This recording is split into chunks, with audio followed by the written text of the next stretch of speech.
Le week-end dernier, lors de Lorient-Nice, on a assisté à l'action de cette journée de Ligue 1. Armand Lorienté a décidé de prendre le ballon à 70 mètres du but, de traverser tout le terrain pour offrir l'égalisation à Wissa. Et déjà 2 semaines plus tôt, il s'était signalé face à Saint-Etienne avec ce magnifique coup franc et il avait même marqué un doublé. Mais bien sûr, juger un joueur sur ses highlights, ça peut être très trompeur. J'ai vraiment cru que la Fauquignat serait une révolution. Mais dans le cas de Lorienté, ses highlights ne viennent pas de nulle part. Lors de son prêt en Ligue 2 la saison dernière, déjà à Lorient, il avait montré les prémices de ce qu'il allait être capable de réaliser en Ligue 1. D'ailleurs, c'est bien simple, il avait le meilleur radar pour un joueur de moins de 23 ans en Ligue 2. Et cette saison en Ligue 1, il a réussi à transposer la majorité de ses qualités à ce nouveau niveau. Alors comment arrive-t-il à se distinguer alors qu'il a déjà joué ailier droit, ailier gauche et deuxième attaquant? La première qualité qui saute aux yeux, c'est que ça va très vite. Il court comme un vélociraptor, avec ses poignets à 90 degrés, et il dévore les espaces qu'on lui laisse. Après, dire ça, c'est réducteur. On pourrait croire que c'est un tout droit. Et c'est vrai que certains tout droits ont des highlights assez impressionnants, mais Lorienté a aussi une maîtrise technique de sa conduite de balle, même si parfois ça peut sembler approximatif, mais dans les faits, il est hyper efficace dans ces situations-là. C'est bien simple. En Ligue 1, seulement Romain Fèvre et Hatem Ben Arfa arrivent à avoir un tel volume de dribble par 90 minutes et un taux de réussite aussi élevé. Et ce taux de réussite très élevé au dribble n'est pas dû juste à sa vitesse de pointe impressionnante et sa qualité de conduite de balle, mais aussi à d'autres qualités physiques. Tout d'abord, il a une accélération hyper violente qui surprend très souvent ses adversaires, et tout ça est couplé à une agilité latérale, une explosivité sur ses appuis, qui fait qu'avec une simple feinte de corps, il est capable de s'ouvrir le chemin vers le but. Et du coup, ce combo d'aptitudes rend aussi ses crochets hyper déstabilisants. Donc ça lui donne une base physique qui est déjà très intéressante, mais en plus de ça, il est hyper solide sur ses appuis. Il est ancré dans le sol,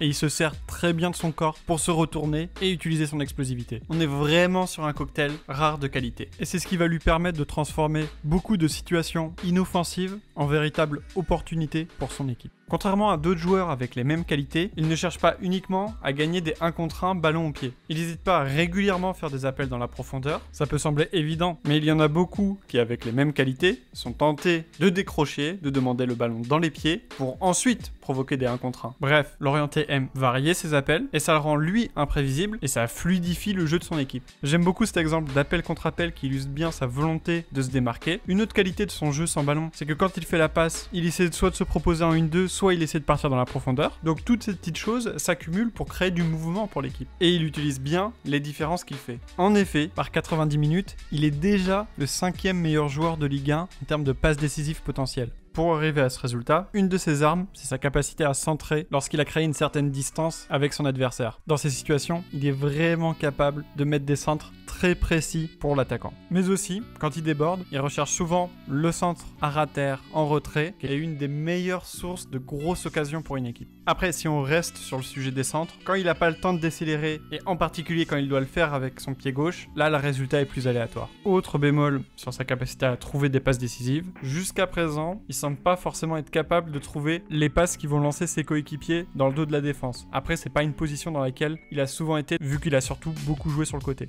Si Lorienté est un gros fournisseur de tirs pour ses coéquipiers, il en prend aussi beaucoup lui-même. Dans la plupart des cas, c'est lui qui se crée la situation, avec un crochet, donc forcément c'est une qualité intéressante. Toutefois, il prend peut-être trop de tirs, trop difficiles, dans des situations où il pouvait la donner à un coéquipier. En plus de tout ça dans le jeu, il prend aussi des coups de pied arrêtés, comme on l'a vu au début. C'est un bon tireur. En plus de son but marqué, il y en a un autre qui a été provoqué par un de ses coups francs directs. Sur corner aussi, certains ont mené à des têtes. Donc c'est une corde supplémentaire à son arc. Tout ça mis bout à bout fait qu'en expected goals plus expected assist, il est déjà à un but ou une passe décisive, potentielle bien sûr, tous les 2 matchs. Et ce rythme-là de production offensive, seulement une 30aine de joueurs en Ligue 1 l'ont. Il est légèrement en sous-performance en termes de production réelle, mais bon, pour les passes décisives, c'est jamais quelque chose de significatif. Pour les buts, ça peut être un signe de maladresse face au but, mais là en tout cas on n'a pas assez de données pour conclure, et sur ce qu'on a pu voir du point de vue technique, il n'y a rien d'alarmant. C'est donc probablement juste un manque de réussite. Après, pour compléter la description de son profil, on peut parler de sa participation défensive. Statistiquement, il est légèrement en dessous de la moyenne. Quand on regarde ce qu'il fait, grosso modo, il est sérieux, mais il n'y a pas vraiment de dépassement de fonction. Au global, c'est un joueur qu'il faut absolument suivre. Et l'ironie dans son éclosion,